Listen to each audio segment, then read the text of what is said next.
ఓం సాయిరామ్. సమర్థ సద్గురు సాయినాథ్ మహారాజ్కి జై. సాయి భక్తులందరికీ నమస్కారం అండి. మన బాబాగారి దయ వల్ల మనందరం బాగుండాలి, సంతోషంగా ఉండాలి అని చెప్పి మనస్ఫూర్తిగా కోరుకుంటూ ఈ రోజుటి వీడియో స్టార్ట్ చేస్తున్నాను ఫ్రెండ్స్. ఇక ఈరోజు వీడియోలో మనం చూడబోయేది ఏంటి అంటే, తల్లి, ఇది నీకు ఒక పరీక్షా కాలం అనే చెప్పాలమ్మా. ఎందుకంటే నీకు బాగా తెలిసిన వ్యక్తి, అది కూడా స్త్రీ, నీ మీద పగబట్టి ఉంది. నీ జీవితాన్ని సర్వనాశనం చేయడానికి రెడీగా ఉంది తల్లి. అందుకోసం ఎదురు చూస్తూ ఉంది. ఎప్పుడైతే అవకాశం వస్తుందో ఆ అవకాశాన్ని వాడుకొని నిన్ను ఆమె కుట్రలో పడేయాలని చూస్తుంది బిడ్డ. అసలు ఆమె ఎందుకు నీ మీద అంత కుట్ర పన్నింది? ఆ కుట్రను తెలుసుకొని ఏ విధంగా నువ్వు తిప్పుకొట్టాలి అనే విషయాన్ని ఈరోజు నీకు తెలపటానికే వచ్చాను తల్లి అని చెప్పి బాబాగారు అయితే మనకు ఒక మంచి సందేశాన్ని తీసుకొచ్చేసారు ఫ్రెండ్స్. ఆ సందేశం ఏంటి? ఆ సందేశం రూపంలో బాబాగారు మనతో చెప్తున్నటువంటి ఆ విషయాన్ని ఆయన మాటల్లోనే విందాం. తల్లి, ఆమె చాలా కుట్రలు చేస్తుంది. ఆ కుట్రలు తెలుసుకొని నువ్వు తిప్పి కొట్టాల్సిన సమయం అయితే వచ్చేసింది బిడ్డ. ఇది నీకొక పరీక్షా కాలం. ఈ పరీక్షను నువ్వు గుండె నిబ్బరంగా చేసుకొని ధైర్యంగా ఎదుర్కోవాల్సిన సమయం ఇది. ఎందుకంటే నీ పరిస్థితి ఎప్పుడు ఎలా ఉంటుందో తెలియదు కాబట్టి జాగ్రత్తగా ఈ పరిస్థితిని, ఈ సమయాన్ని ఎదుర్కోవాల్సిన టైం ఇది. కాబట్టి జాగ్రత్తగా ఉండు తల్లి. అసలు ఈ ఆగస్టు నెలలో అంటే ఈ శ్రావణ మాసం వెళ్ళేలోపు నువ్వు ఊహించని విధంగా ఒక స్త్రీ వల్ల నీ జీవితంలో చాలా మార్పులు వస్తాయి. ఈ విధంగా చెప్పాలంటే ఆ స్త్రీ నీపై పగపట్టి ఉందమ్మా. మరి ఆ స్త్రీ ఎవరు? ఆమె వల్ల నీకేం జరగబోతుందో నేను వివరంగా చెప్తున్నాను. శ్రద్ధగా వినుబిడ్డ. స్త్రీ ఎవరు, ఎక్కడ ఉంది అనేది కూడా నీకు చెప్పబోతున్నాను. ఎందుకంటే ఆమె ఎవరో కొత్త వ్యక్తి కాదు బిడ్డ. నీకు బాగా తెలిసిన వ్యక్తి, నీతో ఉన్న వ్యక్తి, నీ విషయాలన్నీ కూడా తెలిసిన వ్యక్తి. ఆ వ్యక్తి ఇలా చేస్తుంది అంటే నువ్వు ఒళ్ళంతా ఆశ్చర్యానికి గురవుతావు. ఎందుకంటే ఎంత మంచిగా ఉన్న స్త్రీ ఇలా చేయబోతుందా, ఎందుకో అన్న ఆశ్చర్యం కూడా నీలో కలుగుతుంది. కానీ దానికి కారణం కూడా ఉంది బిడ్డ. ఆ కారణం కూడా నువ్వు తెలుసుకోవాలి. ఆ స్త్రీ కుట్రల నుంచి నువ్వు తప్పించుకోవాలి, బయటపడాలి. లేకపోతే ఆమె నిన్ను సర్వనాశనం చేయాలని చూస్తుంది. నీ జీవితాన్నే నాశనం చేయాలని రెడీగా కాచుకొని కూర్చొనిందమ్మా. అయితే ముఖ్యంగా నీ గురించి ఇక్కడ చెప్పాలి అంటే ఒక 2 మాటలు చెప్పాలి. ఆ స్త్రీ ఎందుకు ఇలా పగబట్టింది, కుట్ర పన్నుతోంది, అది కూడా నీకు తెలియాలి అంటే ఇప్పుడు నీ గురించి నీకు తెలిస్తేనే దాని మూలంగా ఒకటన్నది నీకు తెలుస్తుంది. కారణం అన్నది నీకు బయటపడుతుందమ్మా. అయితే నీ విషయానికొస్తే ఎంతసేపటికి కూడా నీ శ్రమ, నీ కష్టం, నీ తెలివితేటలు ఇంతే ఉంటుంది. కష్టపడి రేయింబవళ్ళు కష్టపడి కూడా నేను అభివృద్ధి చెందాలి, జీవితంలో ఎదగాలి, పైకి రావాలి, నా సొంత కష్టం చేతుల మీదుగా నేను నిలబడాలి, నా కాళ్ళ మీద నేను నిలబడి నేను ఒక గొప్ప స్థాయికి చేరాలి అని నువ్వు చూస్తూ నీ కష్టాన్ని నువ్వు పణంగా పెట్టి చేస్తూ ఉంటావు. అయితే ఈ ఆగస్టు నెలలో నీకేమవుతుంది అంటే కాస్త ఓర్పుతో ఉండు. ఇంకా సహనంతో కూడా ఉండాల్సిన సమయం తల్లి ఇది. ఎందుకంటే కొంత నీకిప్పుడు అనుకూలంగానే లేదు. అసలు చెప్పాలంటే ఈ రోజులు నీకు అసలు అనుకూలమైన రోజులే కాదు. నిన్ను పరీక్షించే కాలం అని కూడా చెప్పాలి. జీవితంలో అనేక విషయాల్లో అనేక సవాళ్లను, కష్టాలను, సమస్యలను, ఒడిదుడుకులను నువ్వు ఎదుర్కోవాల్సి రావచ్చు. ఈ నెలలో నీపై కొంచెం అనుకూల స్థితి లేదు తల్లి. ప్రతికూల ప్రభావమే నీపైన ఎక్కువగా ఉంది. నీకు మానసిక ప్రశాంతత అన్నది కూడా దెబ్బతినే అవకాశం ఉంది. కాబట్టి నీ సాయి చెప్పే ఈ సమయం ఇలా బలహీనంగా ఉంది కాబట్టే ఆ స్త్రీ ఇప్పుడు విచ్చలవిడిగా చెలరేగిపోవటానికి రెడీగా ఉంది. ఇలాంటి దుష్టశక్తులు ఎప్పుడూ ఒక మనిషి మీద పనిచేస్తాయి అంటే వారి సమయం బలహీనంగా ఉన్నప్పుడే, వారి పరిస్థితులు బలహీనంగా ఉన్నప్పుడే ఇలాంటి దుష్టశక్తులన్నీ కూడా వాళ్ళ పైచేయిగా ప్రవర్తిస్తాయి. ఇలాంటి ఆలోచనలు వస్తాయి. అందుకే జాగ్రత్తగా ఉండమని చెప్తున్నాను. ఈ నెలలో నీకు కష్టాలు ఎక్కువగా ఉంటాయమ్మా. చిన్న చిన్న విషయాలకే నువ్వు ఎక్కువగా ఒత్తిడికి గురవుతూ ఉంటావు. దీని ఫలితంగానే నీవు చీటికి మాటికి చిన్నదానికి కూడా కోపం వచ్చేస్తూ ఉంటుంది. నీలో సహనం అనేది పూర్తిగా నశించిపోతుంది. కారణం లేకుండానే నువ్వు ఇతరులపైన కోపాన్ని చూపిస్తూ వాళ్ళని తిడుతూ కంగారు పడిపోతూ ఉంటావు. నువ్వు కారణం లేకుండానే ఇతరుల మీద ఆ విధంగా కోపాన్ని చూపినా కూడా వారి మీద గొడవకు కూడా వెళ్తూ ఉంటావు. తిట్టేస్తావు, వాళ్ళని కసిరేస్తావు. నీ స్వభావంలో ఒక రకమైన చిరాకు, అసహనం అనేది కూడా ఎక్కువైపోతూ ఉంటాయి.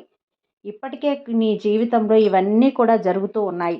నీ విషయంలో ఇవన్నీ కూడా మొదలయ్యే ఉండాలి తల్లి. ఖచ్చితంగా ఈ పాటికే మొదలైపోయి ఉంటాయి. ఒక్కసారి ఆలోచించుకో బిడ్డ. ఈ గడిచిపోయిన కాలంలో నీకే తెలియకుండా నీలో ఎన్నో మార్పులు వస్తూ ఉంటాయి. నీలో సహనం అనేది చచ్చిపోయింది. చిరాకు అనేది పెరిగిపోయింది. కోపం అనేది ఎక్కువైపోయింది. ఎవరితో మాట్లాడినా వాళ్ళని తిట్టేద్దామా, కొట్టేద్దామా అనిపిస్తూ ఉంది. వాళ్ళ మీద నువ్వు పడుతున్న ఈ కోపానికి కారణం మంచి మాట్లాడుతున్నా కూడా నీకే ఏదో ఎందుకో నచ్చడం లేదు. వాళ్ళ నుంచి వాళ్ళు మాట్లాడే మాట, వాళ్ళ ప్రవర్తించే ప్రవర్తన అనేది నీలో ఏదో మార్పుని తెప్పిస్తూ ఉంది. ఇదివరకే నీకు మొదలైంది. ఒకవేళ అది మొదలు కాకపోతే ఇక రాబోయే రోజుల్లో కూడా మొదలవుతుంది బిడ్డ.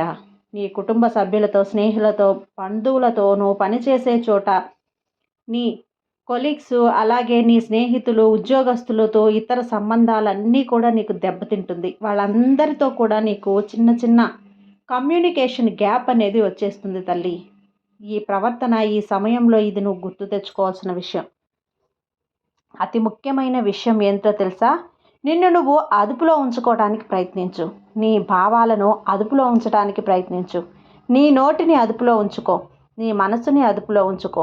ఈ నెలలో నువ్వు ఏది మాట్లాడినా గొడవలు జరిగే అవకాశమే ఎక్కువగా ఉంది. నువ్వు మంచి ఉద్దేశంతో చెప్పినా సరే ఆ మాటలు ఇతరులు అపార్థం చేసుకునే ప్రమాదం చాలా ఎక్కువగా ఉందమ్మా. నీ మాటల వల్ల లేనిపోని వివాదాలు కూడా సృష్టించబడతాయి. వాదనకు దిగొద్దు, ఇతరులను విమర్శించొద్దు.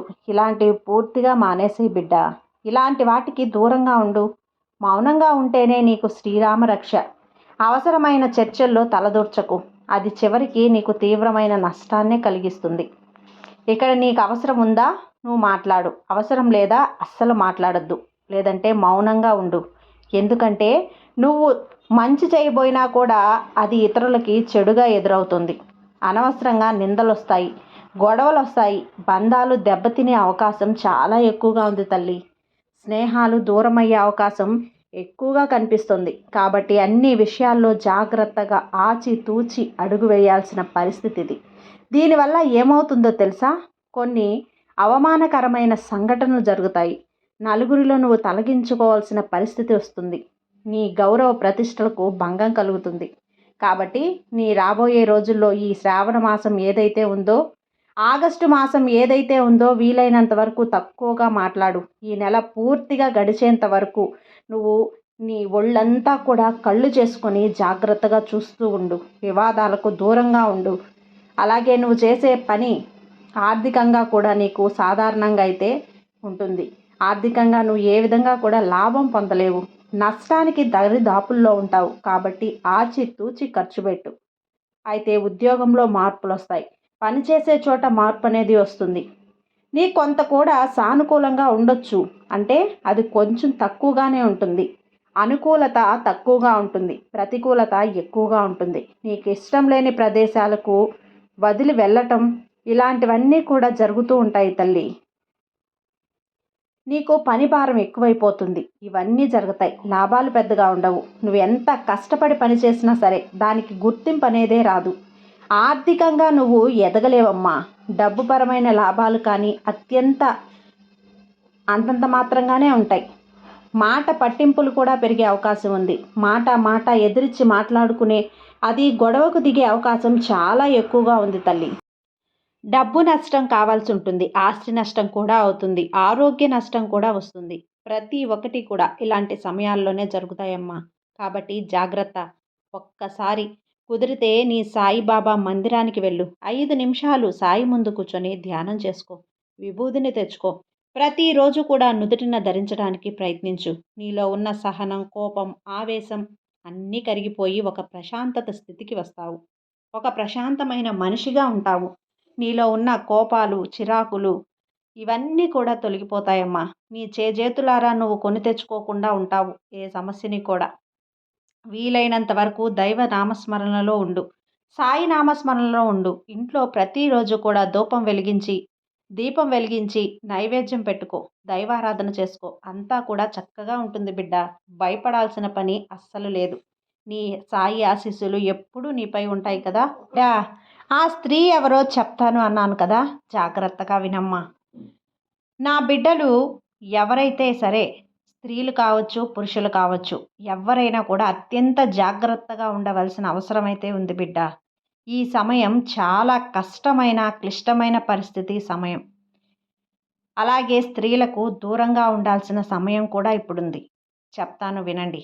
పరీక్షాకాలమని, అపార్థాలు పెరుగుతాయని, చిక్కులు ఎదురయ్యే అవకాశం ఉందని, ఇది ఎలా ఉంటుంది అంటే శత్రుత్వంతో చూడమని చెప్పడం కాదు.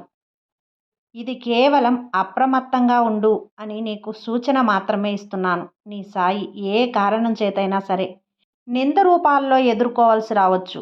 నువ్వు చెయ్యని తప్పుకు నీపై అబాండాలు వేసే ప్రయత్నాలు కూడా జరుగుతున్నాయి. ఈ నిందలు ఎక్కువగా ఒక స్త్రీ మూలంగా వచ్చే అవకాశం ఎక్కువగా ఉంది తల్లి.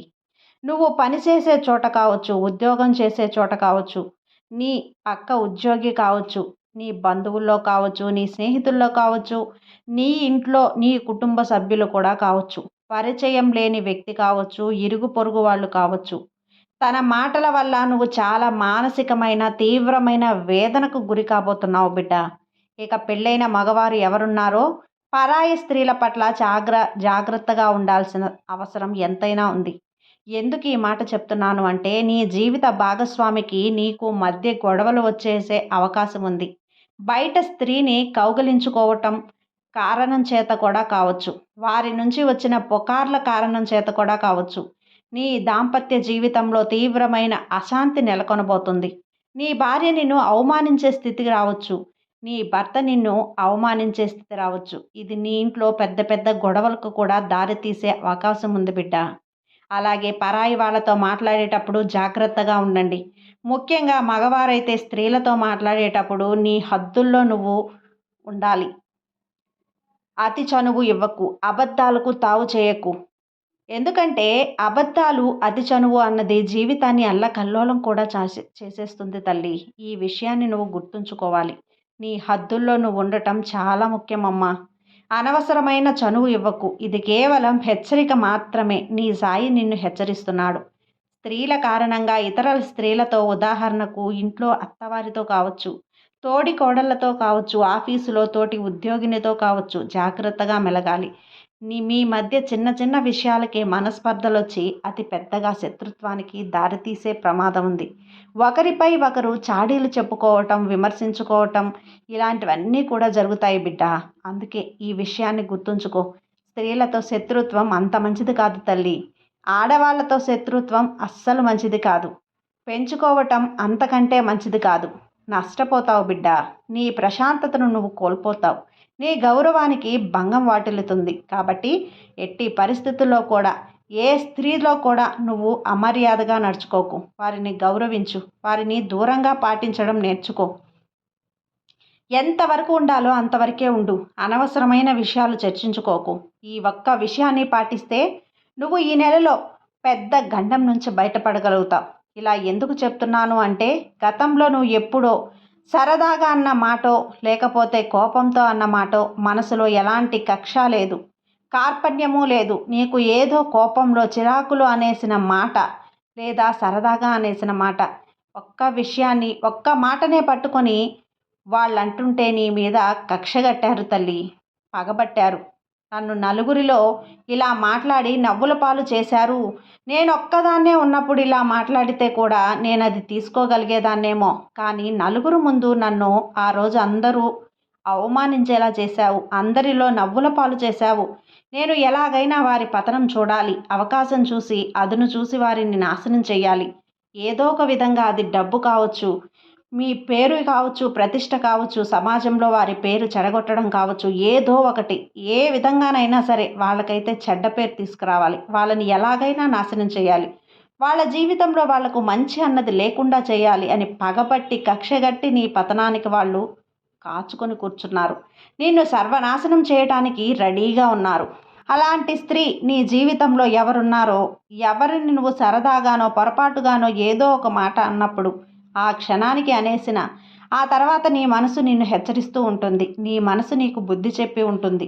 నువ్వు ఈ మాట అనకూడదు కదా, అక్కడ నలుగురు ఉన్నారు కదా, తన మనసు నొచ్చుకొని ఉంటుంది కదా, నొప్పి కలిగి ఉంటుంది కదా, బాధపడి ఉంటుంది కదా అని నీ మనసు నిన్ను హెచ్చరిస్తూ ఉంటుంది.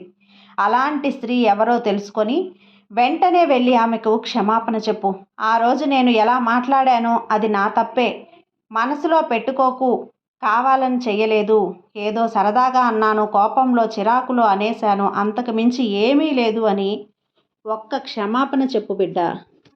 ఎప్పుడూ కూడా నీకిక ఆ స్త్రీని మనసులో ఉన్న పగ, కక్ష, కార్పుణ్యం అంతా కూడా దూది పింజలా ఎగిరిపోతుంది. అప్పుడు నీ మీద ఆ స్త్రీకి ఎలాంటి చెడుద్దేశము ఉండదు. ఎప్పుడూ కూడా ఆమె ఏదైతే నీ జీవితంలో సర్వనాశనం చేయాలని ఉందో దాని నుంచి ఆమె విరమించుకుంటుంది. ఏదో పొరపాటున ఏదో సరదాగానో అనేశానులే, నేనింత చిన్న విషయానికి ఇలా చేస్తున్నానా అని తను కూడా పశ్చాత్తాపడుతుంది తల్లి. ఆ వ్యక్తి ఎవరో ఒక్కసారి గుర్తు తెచ్చుకోమ్మా. వెనక్కి వెళ్ళి ఆ వ్యక్తికి క్షమాపణ చెప్పిరా.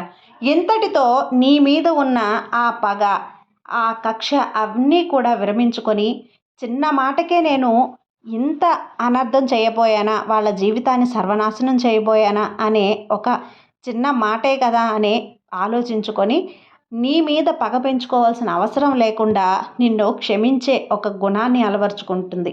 క్షమాపణ అనేది మనసులో ఒక మనిషి నిలువెత్తు కోపాన్ని, అహంకారాన్ని కూడా అణిచేస్తుంది బిడ్డ. చిన్న మాట క్షమాపణ అనేది చెప్పు.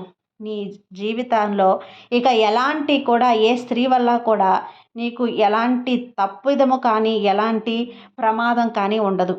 ఈరోజు గురువారం నీ బాబాని, నీ సాయిని ధ్యానించు. ధూపం వెలిగించి, దీపం వెలిగించి బాబా నామస్మరణ చేసుకో. నీకంతా చక్కబడిపోతుంది. నీ సాయి ఆశీస్సులు అన్నీ నీపై ఉంటాయి. నా బిడ్డ కష్టాల్లో ఉంటేనో, బాధల్లో ఉంటేనో నీ సాయిని నేను చూస్తూ ఊరుకుంటానా? నీకు ఏదో ఒక సహాయం చేస్తాను. నీ వెంటే ఉంటాను. నిన్ను జాగ్రత్తగా కాపాడుతాను. నీ వెంటే ఉండి నీకు ఎప్పుడూ కూడా రక్షణ కవచంలా ఉంటాను బిడ్డ. జాగ్రత్తగా ఉండు తల్లి. నీ బాబా మీద నమ్మకంతో ఉండు. అంతా మంచే జరుగుతుంది. నీ సాయి నీకు తోడు ఉండగా నీకు భయం ఎందుకు చెప్పు. సర్వేజన సుఖినో భవంతు. జై సాయిరాం.